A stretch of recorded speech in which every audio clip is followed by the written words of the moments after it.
ఏర్పాటులో కీలక పాత్ర పోషించిన కాంగ్రెస్ పార్టీ నేడు ప్రజాపాలనను సమర్థంగా కొనసాగిస్తోందని కాంగ్రెస్ ధూళిమిట్ట మండల ప్రధాన కార్యదర్శి గద్దెల మహేందర్ తెలిపారు. ఈ సందర్భంగా ఆయన ఎంఎన్ టీవీతో మాట్లాడుతూ మాజీ ప్రభుత్వం కల్వకుంట్ల చంద్రశేఖరరావు నాయకత్వంలోని బీఆర్ఎస్ పాలనలో ప్రజా ఆశయాలు పక్కన పడి ప్రస్తుతం ముఖ్యమంత్రి రేవంత్ రెడ్డి నాయకత్వంలో రాష్ట్రం అభివృద్ధి దిశగా ముందుకెళ్తోందన్నారు.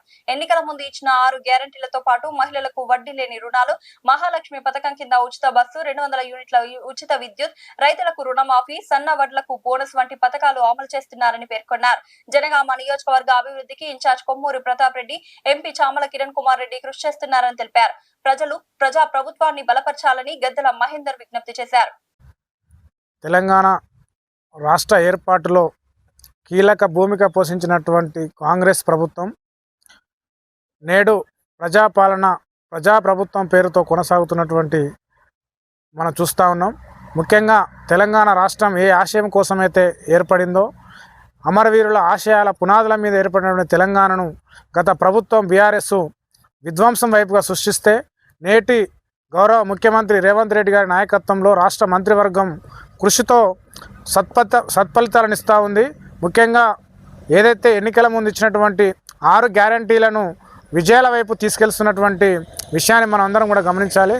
ముఖ్యంగా తెలంగాణ రాష్ట్రం ఏర్పడిన తర్వాత నీళ్లు, నిధులు, నియామకాలైనటువంటి ఎజెండాను తీసుకొచ్చినటువంటి కేసీఆర్ ప్రభుత్వం వాటిని పక్కన పెట్టి ఓన్లీ వారి కుటుంబ ఎదుగుదలకు మాత్రమే, తెలంగాణ సమాజానికి ద్రోహం చేసి వాళ్ళ ఎదుగుదలకు మాత్రమే ఉపయోగపడేటువంటి సమాజం ఉంది. కాబట్టి ఇప్పుడు నేడు ప్రజాపాలన ప్రజాప్రభుత్వంలో సంక్షేమము, అభివృద్ధి, రాజ్యాంగ ఫలాలు కూడా ప్రతి ఒక్కరికి అందేలా రేవంత్ రెడ్డి సర్కారు నిర్ణయం తీసుకొని ఆ విధంగానే ముందుకు పోతుంది. అందులో భాగంగా ఎన్నికల మేనిఫెస్టోలో ఇచ్చినటువంటి 6 గ్యారంటీలతో పాటు అదనంగా కూడా అనేక సంక్షేమ పథకాలు ఇస్తూ ఉంది. ముఖ్యంగా మహిళలకు వడ్డీ లేని రుణాలు కావచ్చు, ఉచిత బస్సు సౌకర్యం కావచ్చు, అట్లాగే ప్రతి ఇంటికి 200 ఫ్రీ కరెంటు కావచ్చు, అట్లాగే రైతాంగానికి సంబంధించినటువంటి రుణమాఫీ కావచ్చు, సన్నవడ్లకు బోనస్ కావచ్చు, అట్లాగే పండించిన ప్రతి పంట గిట్టుబాటు ధర చెల్లుబాటు అయ్యే విధంగా ఈరోజు నిర్ణయాలు జరుగుతూ ఉంది. నేడు జరుగుతున్నటువంటి అసెంబ్లీ సమావేశాల్లో రాష్ట్ర బడ్జెట్ చూస్తే చాలా ఆశాజనకంగా ఉంది. అందులో నిరుద్యోగ సమస్య పరిష్కారానికి అనేక ఇండస్ట్రియల్ కారిడార్ తీసుకొచ్చేటువంటి పరిస్థితి కనబడతా ఉంది. అట్లాగే మహిళలకు వడ్డీ లేని రుణాలు ఇచ్చి ప్రోత్సహించేటువంటి పరిస్థితి ఉంది.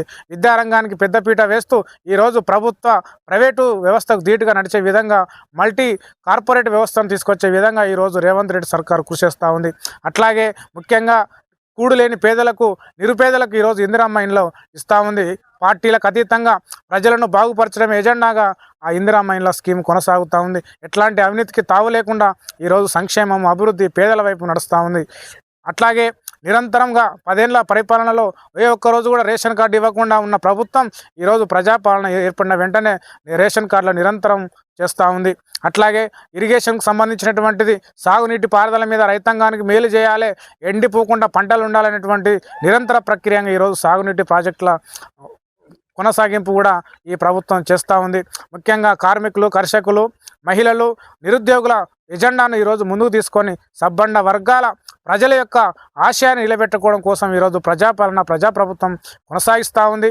కాబట్టి ప్రజలారా ఈరోజు ప్రజాప్రభుత్వాన్ని మీరు అందరూ కూడా బలపరచాలి, ఆ రకంగానే ఆలోచించాలి. ఈరోజు మద్దూరు, చేర్యాల, జనగామ ఈ ప్రాంతంలో ప్రజల కన్నీళ్లు తూర్చేటువంటి భాగస్వామ్యం ఈరోజు జనగామ కాంగ్రెస్ పార్టీ కావచ్చు, మద్దూరు, ధూళిమిట్ట, చేర్యాల ఈ ప్రాంతంలో కాంగ్రెస్ పార్టీ నిరంతరం కృషిని కొనసాగిస్తూ ఉంటుంది. అట్లాగే స్థానికంగా ఉన్నటువంటి సమస్యల పరిష్కారం కోసం కూడా ఈ రాష్ట్ర ప్రభుత్వంతో మాట్లాడి ఇక్కడ ఉన్నటువంటి ఎంపీ గారు కావచ్చు, అట్లాగే ఇన్ఛార్జి ప్రతాప్ రెడ్డి గారు కావచ్చు, ఇక్కడ ఉన్నటువంటి మండల నాయకత్వం చొరవ తీసుకొని అందరికీ అర్హులైనటువంటి వారికి సంక్షేమ పథకాలు అందే విధంగా ఈ ప్రభుత్వం కృషిని కొనసాగిస్తుంది. అధికారులతో పాటు ప్రజానాయకులు తోడ్పాటును అందిస్తూ ఈ ప్రాంత అభివృద్ధికి నిరంతరం కృషిస్తూ ఉంది. గతంలో ఈ జనగామ శాసనసభ నియోజకవర్గానికి ఏ రకంగా వీళ్ళు ఉన్నారో మనందరికీ తెలుసు. ఈ ప్రాంతాన్ని విధ్వంసం చేసినారు, ఈ అరాచకాలు సృష్టించినారు. ఈరోజు అట్లాంటి వాళ్ళే మళ్ళీ మేము కొన్ని అంశాల మీద మాట్లాడుతూ అంటే దాన్ని వ్యతిరేకిస్తున్నటువంటి పరిస్థితి. కాబట్టి ఏదేమైనా ప్రజల సంక్షేమం కోసం ఈ రాష్ట్ర కాంగ్రెస్ ప్రభుత్వం, రేవంత్ రెడ్డి ముఖ్యమంత్రి గారి కృషితో ఈ జనగామ శాసనసభ నియోజకవర్గం కూడా అభివృద్ధి జరుగుతుందని చెప్పేసి మేము ఆశాభావాన్ని వ్యక్తం చేస్తూ ఉన్నాం.